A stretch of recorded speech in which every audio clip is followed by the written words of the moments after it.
Time for Twins Pod. Then I'm getting sucked off. Yeah. And the Epstein files. He did not officially release the Epstein files yet, but that's what everyone wants to know. Well, he was like King Jew, wasn't he? Yeah. Epstein? Well, got the name and everything. That is the crux of it all, is Epstein. And that's so when I put out that thing with Elon and the debunkers came, the awesome Jews came and attacked me. The Epstein one, they just screech about because they have to, because the moment that you acknowledge that Jeffrey Epstein was an Israeli asset, everything else changes, because we're talking sexual blackmail of the darkest, deepest nature. And and Bill Clinton, the president of the US, is like the number one guy on that list. And so if Israel can blackmail the president of the US, like, I don't care what other arguments you've got. I don't they could be literally feeding millions of starving children in Africa, and we've still got a problem here in America because blackmail controls everything. And so it's not just our president, right? The director of the CIA that is about to be replaced, he went to Epstein. Like, he's a buddy of Epstein. He was having meetings with Epstein before he became CIA director. He had Epstein. He was a diplomat in Obama's administration, and before, he had this long diplomatic career. He was an ambassador to Russia and a bunch of other countries. And then he finished his job as the ambassador to Russia around 2008 to 2012 or 13. I forget the exact years. And then when he finishes this long career in diplomacy, he needs a new job in the private sector. And he goes to Jeffrey Epstein to meet with them to get a job recommendation. And Jeffrey Epstein took him to the Carnegie Endowment for International Peace, which is one of these big think tanks where they do their globalist, like, control the world bullshit, where they write reports and they, whatever they do. And so William Burns got a job there on Jeffrey Epstein's recommendation, which is like, what does the Jeffrey Epstein connection say about that institution? But then after that, he became the CIA director, chosen by Biden. So it's like, okay, so now the CIA is being run by a dude who is at least, compromised. Well acquainted with Epstein, if not compromised. But then there's like so many, it's not just that. Then it's like all the people in Hollywood, all the other billionaires that he ran with. So like, and Jeffrey Epstein was just one of many. But this is why I think Whitney Webb is one of the most important people of our time. She wrote One Nation Under Blackmail, like the definitive source on Epstein. And that realization that I think we're all slowly coming to, it's like this like red pill, this like Q, there's all these sort of like waking up movements happening with various degrees of tinfoil attached that are us all realizing that the world is controlled by blackmailers. And then the question just is, who are the blackmailers and how many of them are there and where are they and what are they doing? And the answer is pretty obviously that Israel is deeply involved in the blackmail scene, if not on top of the scene, which I think they are on top of the scene. And they have been ever since they were first founded like that. I mean, it wasn't Israel, but it was the Jewish mob that was blackmailing J. Edgar Hoover for the first 45 years or whatever of the FBI's existence, which is very timely with cash in Congress today. But like literally the mobsters that founded Israel, they were the guys that had just grown the mob empire across the United States for the last 20 years by blackmailing J. Edgar Hoover with sexual blackmail, as well as I'm sure a ton of other politicians and people. So it's like, well, that worked really fucking well. That's the blueprint. Yeah. And they've modernized it, they made it better, but. Yeah. Have you heard about the new Israeli, he's running some, can you pull it up, Joe? Child trafficking ring. Yeah, he's Israeli.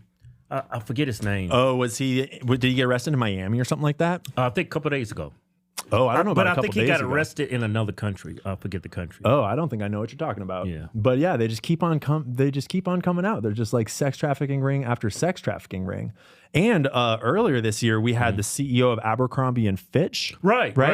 And so that's where it's like, I grew up, I'm a 90s kid, so I grew up in the 2000s, going to the mall, like Hollister, Abercrombie, like Victoria's Secret, can't breathe from all that perfume. And we now know that Victoria's Secret was Leslie Wexner. That's Jeffrey Epstein. They're recruiting their sex trafficking victim, their girls from Victoria's Secret. Yeah. Then you go across the hall and it's like, oh, Abercrombie and Fitch and Hollister, they're the same company. They're being run by a gay pedophile who's recruiting from their male model catalog for a gay sex trafficking ring. And so now you look back on my childhood and I'm like going on a date in the mall as 12 years old at Victoria's Secret, Hollister, and and Abercrombie, and all of that, everything about that is child sex trafficking and blackmail. Those magazines on are a global catalogs scale. for pedophiles.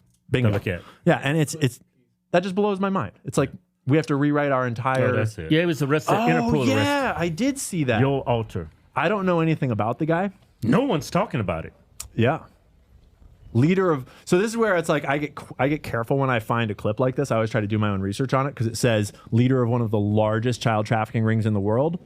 I would be very curious if that's legitimately true or if they're just kind of getting some clickbait to like hype up their TikTok reel. But I'd believe it. There's way more trafficking rings out there than just the ones we've seen. I wonder that shouldn't be on the press's main agenda because that's a huge breaking story and nobody's talking about it. That is kind of weird, right? It's almost like that. What happened in D.C. is like they're too busy talking about that. I mean, I think that's a question on everyone's mind right now. Is we all know that there's powerful forces fighting to control the information space, like the CIA, the Mossad, the corporations, the bankers, the politicians, the fucking demonic pedophiles, and the question I think on a lot of our minds is how much are they actually controlling it? Right. And you kind of meet the people that are like totally skeptic that are like, dude, you're crazy. And then you can find the people that are like, dude, it's fucking reptiles and they have mind control and they can shape change. And there's like everyone's kind of landing somewhere in between. And one of the best examples of that is Trump. Is like is Trump a controlled opposition question? I hope that's like one of these lines where people beyond that line, you're like, you're pretty deep in the like black pilled, we're totally fucked realm. And below that line, it's like, and I agree. I fucking hope not. You remember the tunnels in New York? Oh yeah, that was weird. Do you have any insight on what was going on there? Not. They had mattresses down there. I mean, the mattresses have insights on what was going on down there. I don't. So when that happened, I was still pretty like new to understanding what's going on in Israel. And so it's shocking. It's like it takes a year or two to realize for your worldview to reassociate. And so when that mattress came out of that hole, it was just so, I mean, like you kind of know, but it's like dark to see it. And I think that tunnels specifically, I think are a way bigger part of the story than most people realize. It's like, there's like the conspiracy theory stories that everyone knows. But then there's the ones they kind of keep under wraps. And I think there's a shitload of like what? Never forget.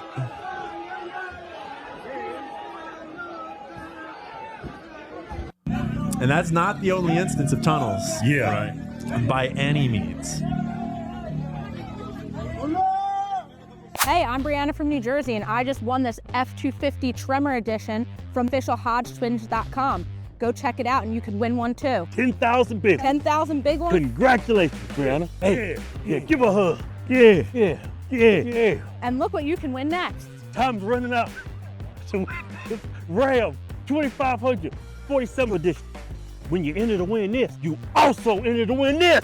This truck right here. Look at this. 2024 Ford Rapid with the 37-inch tires, 500 horses stuffed up under the hood. Look at the truck, the tinted windows. Look at the paint job. Man, you get 10 times the interest to win this truck and that truck. Did you hear that? While you're still here, you get 10 times the interest to win this truck and the Ford Rapid. All you gotta do is go to officialhodgetwins.com. Anything you buy from the site, get you automatic entered to win. Buy one of these nice shirts. Yeah, these awesome shirts. Have you entered to win? Have you entered my contest? You entered to win. Time's running up. These trucks could be yours. No purchase necessary. All where prohibited. See official rules for details. Yeah.